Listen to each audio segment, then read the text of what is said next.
Sebelumnya perkenalkan diri dulu, nama saya adalah Pendeta Andi Gunawan. Saya melayani di GRI, Gereja Reform Injil Indonesia, di cabang USD dan juga di GRI Serpong, gitu ya. Dan di sini ada beberapa rekan saya yang juga mau lihat bagaimana kondisi pelayanan di kampus Prasetya Mulia ini, dan mungkin ada hal-hal apa yang boleh dikerjakan, nanti mungkin bisa share dan yang lainnya ya. Itu yang kita boleh lihat sama-sama. Meskipun menikmati sekali bisa sama-sama di kampus lagi. Sudah lama nggak ngampus, sekarang kampus lagi. Meskipun untuk semuanya itu lihat juga teman-teman yang semangat gitu ya di dalam memuji Tuhan, semangat dalam beribadah. Kita boleh lebih banyak lagi nantinya ya. Saya expect, wah, Prasetya Mulia pasti banyak sekali nih ya. Kampusnya besar begini, satu kali intake berapa? 3.000, 2.000? Ada berapa satu kali angkatan? 1.000 ya. Nah, 1.000 ya bisa lebih banyak ya. Nah, kiranya ini yang kita boleh sama-sama juga kerjakan. Mari sama-sama kita membuka satu bagian firman Tuhan yang boleh menjadi perenungan kita hari ini. Kita buka dari Kejadian 1 ayat 26 sampai ke 28. Kejadian pasal 1 ayat yang ke-26 sampai yang ke-28. Sudah mendapatkannya rekan-rekan sekalian? Kita sama-sama baca ya. Kejadian 1 ayat 26 sampai 28. 2, 3. Berfirmanlah Allah, baiklah kita menjadikan manusia menurut gambar dan rupa kita, supaya mereka berkuasa atas ikan-ikan di laut dan burung-burung di udara, dan atas ternak, dan atas seluruh bumi, atas segala binatang melata yang merayap di bumi. Maka Allah menciptakan manusia itu menurut gambarnya. Menurut gambar Allah diciptakannya dia, laki-laki dan perempuan diciptakannya mereka. Allah memberkati mereka, lalu Allah berfirman kepada mereka, beranak cuculah dan bertambah banyak, penuhilah bumi dan taklukkanlah itu. Berkuasalah atas ikan-ikan di laut dan burung-burung di udara, dan atas segala binatang yang merayap di bumi. Saya bacakan sekali lagi ya ayatnya ke-27 dan 28. Mari kita boleh menyimaknya. Maka Allah menciptakan manusia itu menurut gambarnya. Menurut gambar Allah diciptakannya dia, laki-laki dan perempuan diciptakannya mereka. Allah memberkati mereka, lalu Allah berfirman kepada mereka, beranak cuculah dan bertambah banyak, penuhilah bumi dan taklukkanlah itu. Berkuasalah atas ikan-ikan di laut dan burung-burung di udara, dan atas segala binatang yang merayap di bumi. Ya, tema yang saya diberikan kesempatan untuk boleh menyampaikan hari ini adalah tentang divine calling ya. Kita bisa pakai kata divine-nya pakai F atau pakai V. Nah, dua-duanya menunjukkan pada hal yang sama ya. Ada panggilan yang Tuhan berikan, di sisi yang lain ada panggilan tertentu yang Tuhan inginkan kita boleh sama-sama jalankan di tengah dunia ini. Salah satu perkumpulan yang paling utama yang kalau boleh ditanyakan kepada teman-teman di gereja, apa yang paling menarik? Apa yang paling pengen diketahui? Apa buku yang paling masuk di kalangan orang Kristen? Jawabannya cuma satu, menemukan kehendak Allah, gitu ya. Menemukan kehendak Allah. Saya itu hidup mau ngapain sih? Saya itu hidup seperti apa sih? Saya hidup tuh mau melakukan apa, gitu ya.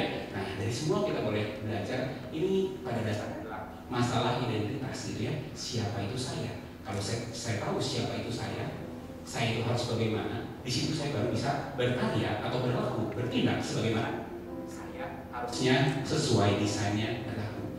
Kita boleh renungkan misalnya, kalau kita adalah orang ateis yang percaya bahwa kita bisa ada itu hanya hasil evolusi, kita bisa ada itu hanya kebetulan, ada Big Bang yang tabrakan satu dengan yang lainnya, lalu dari molekul-molekul, dari protein-protein bersatu menjadi makhluk kecil, dan nanti makhluk yang lebih kompleks dan akhirnya menjadi manusia seperti yang dipercayai oleh dunia sains kebanyakan pada zaman sekarang. Apakah ada meaning di dalam kehidupan kita? Tentunya jawabannya tidak ada. Karena kita aja berasal dari kebetulan, berarti tidak ada yang menentukan, tidak ada yang mengarahkan, dan yang lainnya. Saya hidup bebas, saya hidup sesuka saya sendiri. Toh keberadaan saya pun hanya satu kebetulan, dan bahkan setelah itu tidak setelah kematian, dan setelah itu saya hanya akan melayang lenyap. Tidak ada yang namanya panggilan, tidak ada makna hidup, tidak ada apapun yang harus kita kerjakan di tengah dunia ini kalau toh kita hanya kebetulan. Tapi kita sebagai orang Kristen kita tidak berpandangan seperti itu. Kita tahu siapa kita. Bagian yang kita baca tadi, saya adalah manusia. Dan apa artinya menjadi manusia? Saya manusia itu saya diciptakan segambar dan serupa dengan Allah. Kita diciptakan sebagai mahkota dan segala ciptaan Allah yang lain. Tuhan ciptakan terang itu baik. Tuhan ciptakan binatang itu baik. Tuhan ciptakan burung di udara, ikan di laut, baik semuanya. Matahari, bulan, bintang, baik. Tapi semuanya itu satu kontainer, hanya menjadi satu wadah, hanya sebagai sesuatu yang menyiapkan akan kehadiran manusia yang diciptakan lebih agung daripada ciptaan yang lainnya, karena dia diciptakan sebagai gambar rupa Allah. Seagung-agungnya matahari, seagung-agungnya bintang, seagung-agungnya gunung, tidak ada yang bisa mengalahkan manusia, karena manusia diciptakan segambar dan serupa dengan Allah. Nah, saya mau bagikan apa artinya ya kira-kira segambar dan serupa dengan Allah. Satu bagian yang tentunya seringkali kita baca di dalam kitab Kejadian. Apa artinya menjadi gambar dan rupa Allah? Ada yang boleh share? Banyak ya? Nah, saya bagikan saja yang sederhana dari Wayne Grudem. Ada dua hal yang kita boleh belajar sama-sama tentang gambar dan rupa Allah. Yang pertama adalah mirip. Manusia sebagai gambar dan rupa Allah, dia mirip dengan Allah. Dan yang kedua, manusia sebagai gambar dan rupa Allah, dia bertugas mewakili Allah. Mirip Allah, mewakili Allah. Mirip apanya?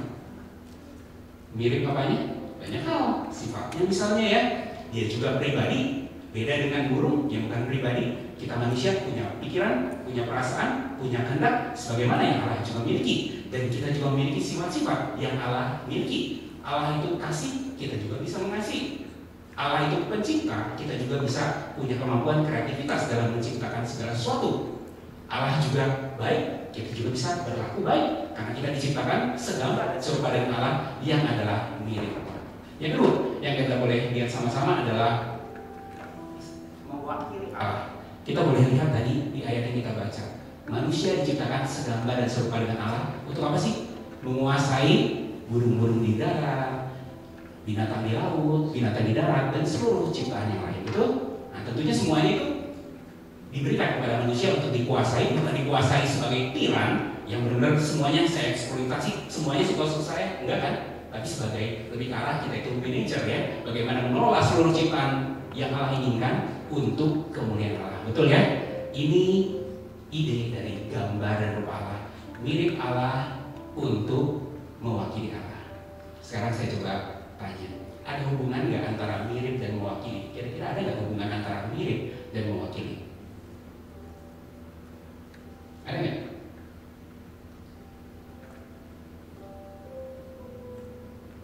Hening ya. Coba, kalau nggak mirip, bisa nggak mewakili? Saya contohkan gampangnya ya, di company lah. Bosnya minta A, kitanya mikirnya B, ya. Bosnya minta C, kita D, gitu ya. Mikirnya nggak sama kayak bosnya. Kira-kira bisa nggak mewakili bos itu dengan baik? Oh, omong kosong ya ini, sebentar lagi SP1, sebentar lagi SP2, sebentar lagi keluar aja begitu ya. Kamu, saya ngomong apa, kamu nggak ngerti gitu ya. Saya ngomong apa, saya maunya apa, kamu, saya minta A, kamu B, saya minta C, kamu D, gitu ya. Terus-terusan seperti ini, nggak akan bisa. Nah, di sini kita bisa belajar, mirip itu sangat penting untuk boleh kita bisa mewakili Tuhan dengan baik, gitu ya. Dan ketika manusia diciptakan, Adam itu mirip dengan Allah, dan juga dia bisa mewakili Allah dengan baik di dalam dunia ciptaan. Manusia pertama ditempatkan di Taman Eden.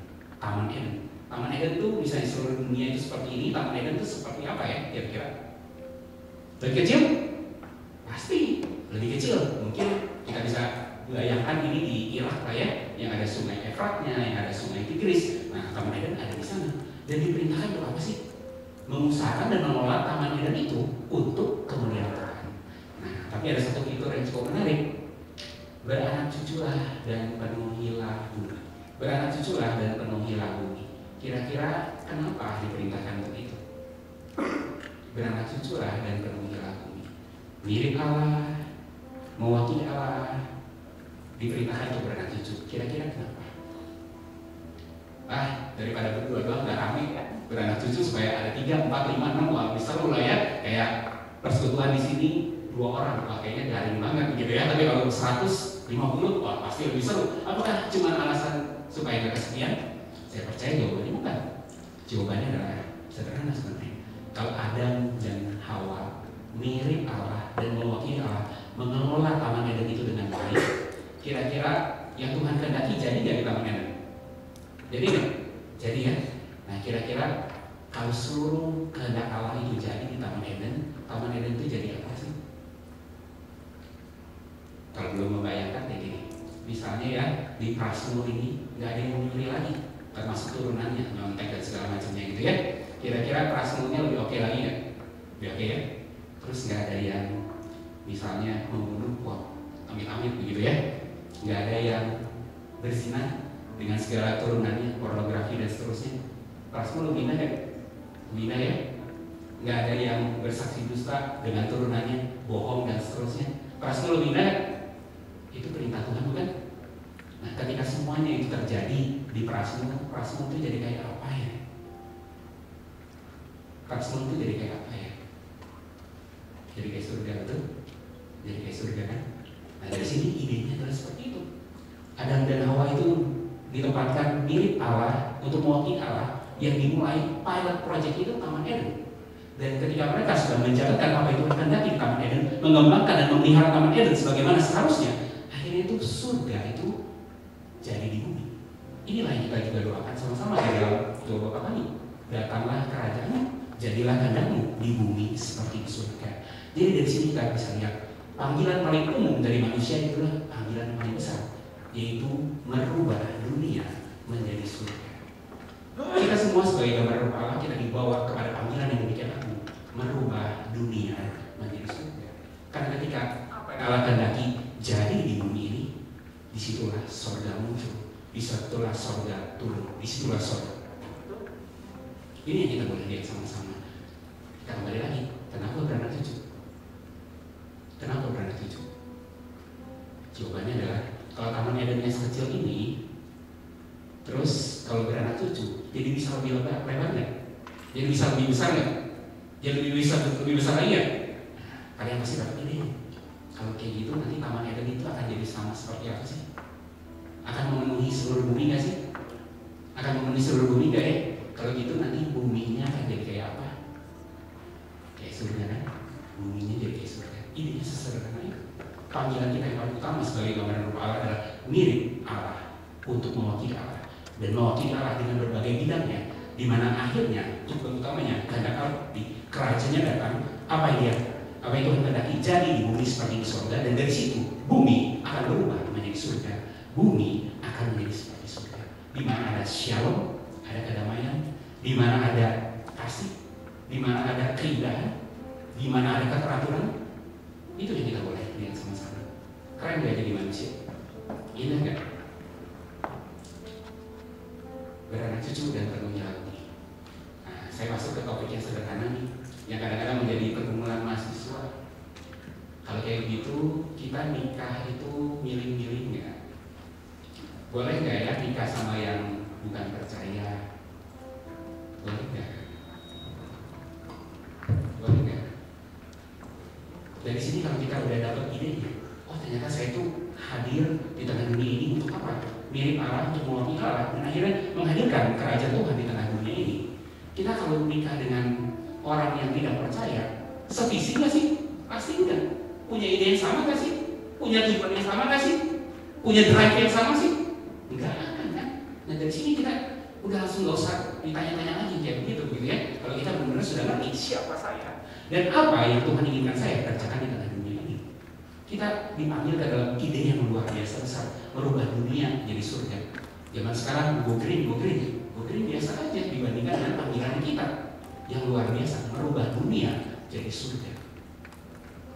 Maukah kita melepaskan panggilan kita yang luar biasa indah ini dengan cuma karena cowok ganteng, cewek cantik?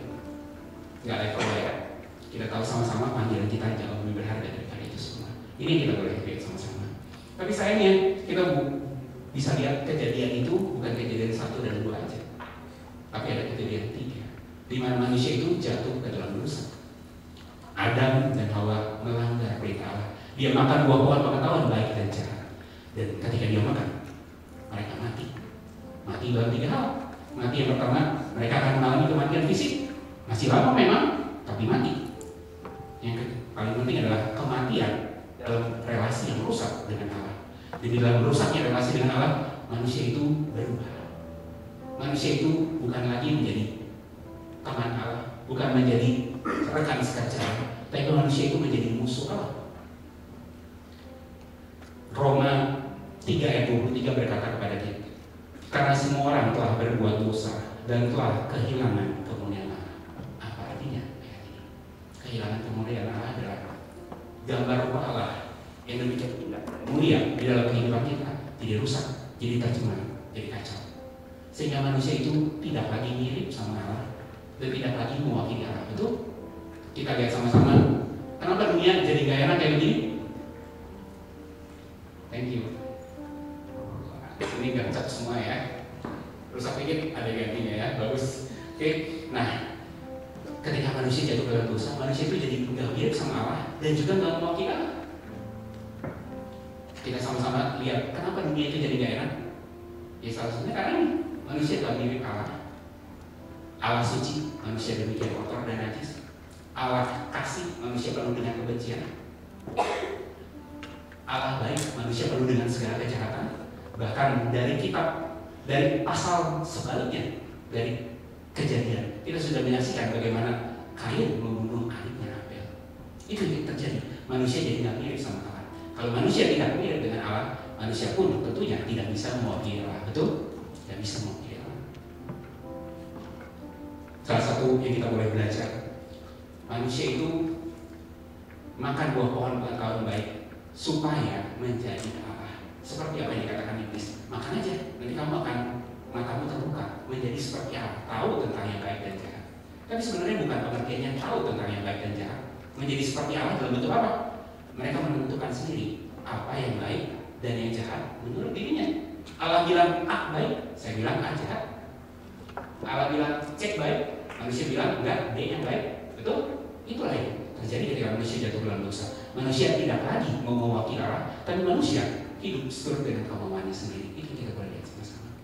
Tapi puji Tuhan, Bapa tidak membiarkan kita berada dalam kondisi yang demikian.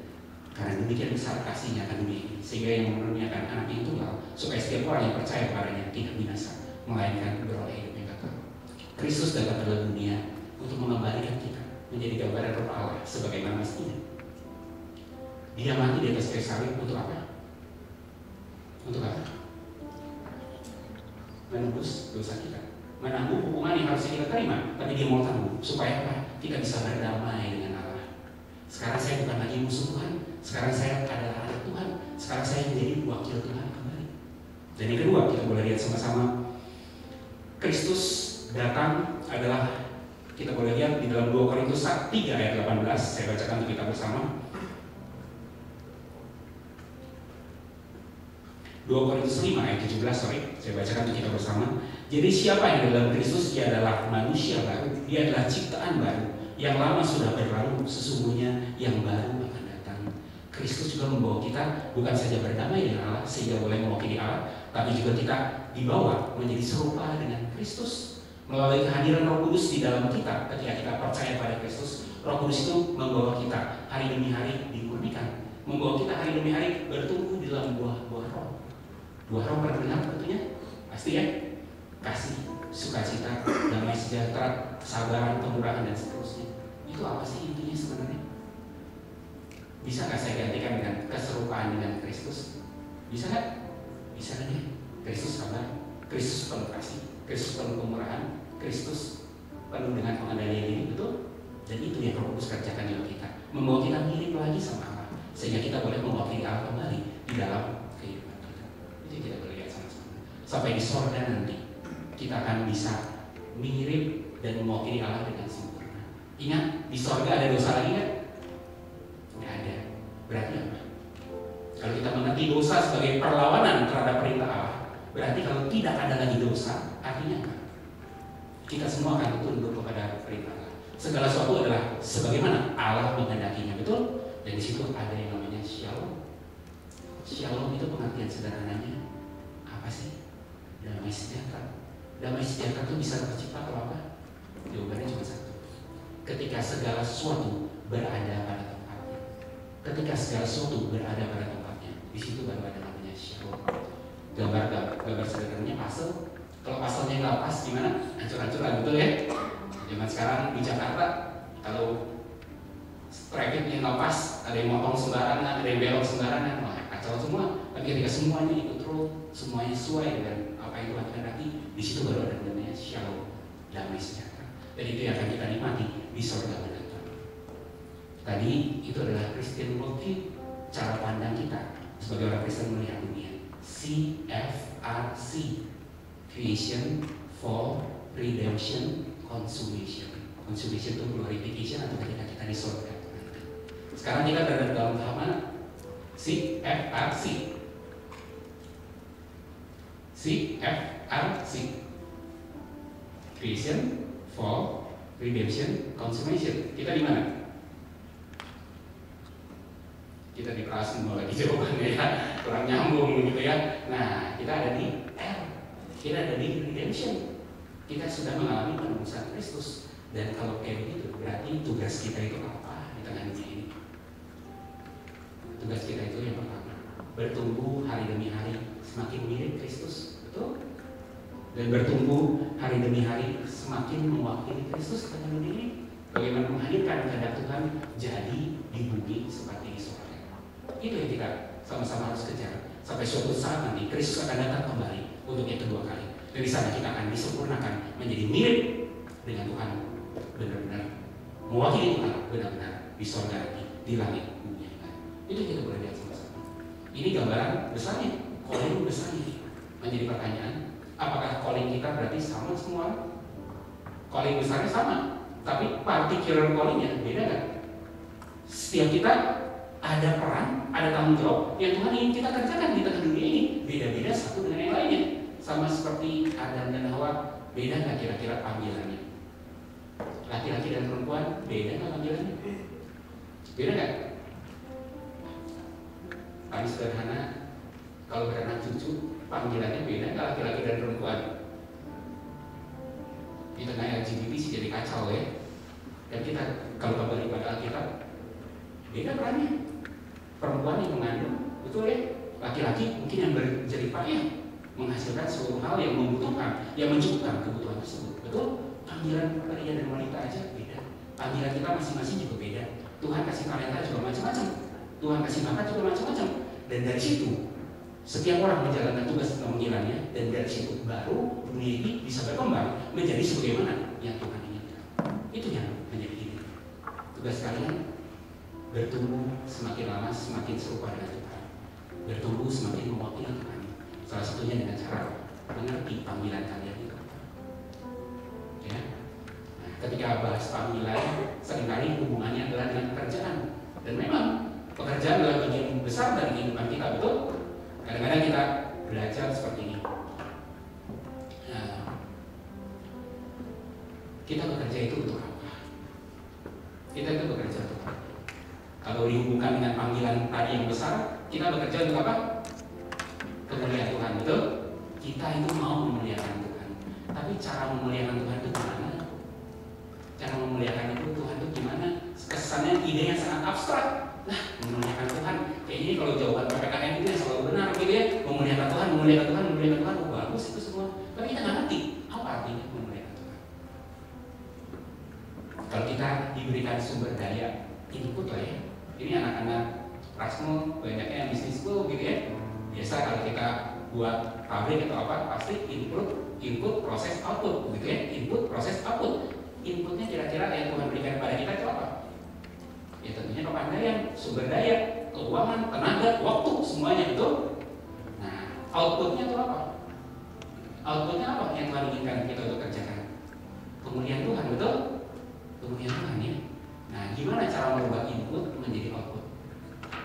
Gimana rubah input jadi output? Prosesnya itu apa namanya? Prosesnya itu kerja, betul? Bagaimana kita merubah input menjadi output? Prosesnya itu kerja. Dan itulah kita menjalankan panggilan. Sadar panggilan kalian apa? Sadar bakat kalian apa? Nanti kita coba lihat beberapa tips praktis ya. Saya waktunya kayaknya udah tinggal sebentar nih ya. Oh, udah up malahan. Nah, boleh 5 menit ya. Sadar panggilan kita itu apa? Nah, di sini kita boleh lihat. Kita masuk dulu ke dalam pengertian yang sederhana. Tadi panggilan itu seperti itu, panggilan luasnya. Panggilan sempitnya masing-masing kita bisa beda-beda gitu ya. Nah, sekarang kalau saya tanya, panggilan itu statis atau dinamis atau progresif? Statis atau progresif? Kadang-kadang kita pikir, wah Tuhan tuh pengen saya jadi ini, udah saya jadi ini gitu ya. Kalau kita belajar dari kehidupan Raja Daud adalah progresif. Dia di depan ada apa? Jadi gembala itu kerjaan itu dengan baik.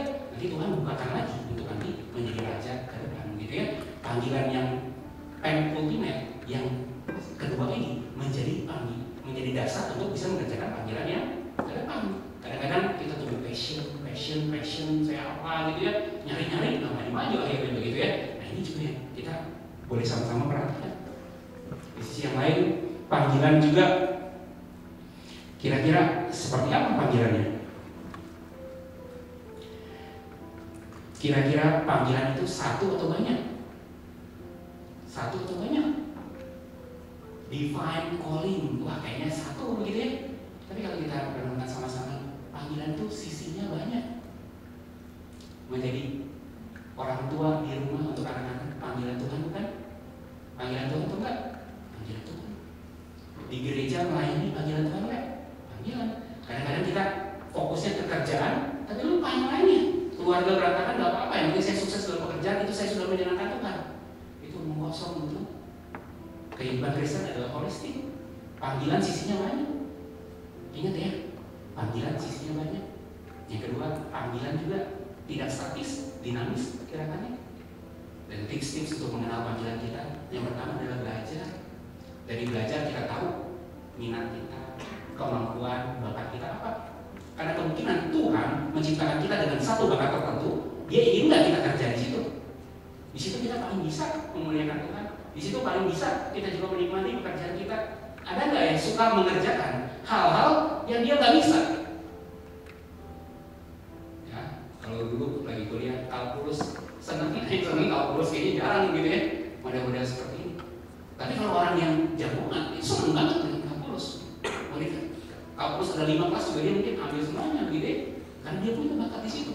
Nah ini bisa menjadi satu hal yang kita boleh lihat sama-sama. Bakatnya di mana? Makanya ketika SMA, studi baik-baik, jangan nyontek dulu misalnya, supaya kita tahu yang mana yang baik, yang mana yang enggak. Betul?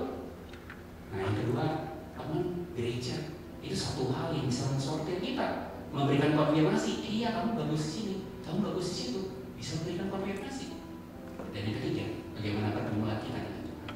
Kalau kita dekat Tuhan, kita udah sortir dari 10, oh kira-kira tinggal 3. Kita boleh bawa ke hadapan Tuhan. Tuhan, pimpin saya dari 3 keputusan yang baik, dari 3 hal yang paling saya ahli. Kira-kira Tuhan inginkan saya kemana? Dan dari situ kita bisa menjalankan panggilan kita dengan baik. Setuju? Dari umum ke khusus, kiranya Tuhan yang berkati kalian semua juga di dalam menjalankan panggilan. Biarlah nama Tuhan dipermuliakan oleh kita semua. Kiranya kehendak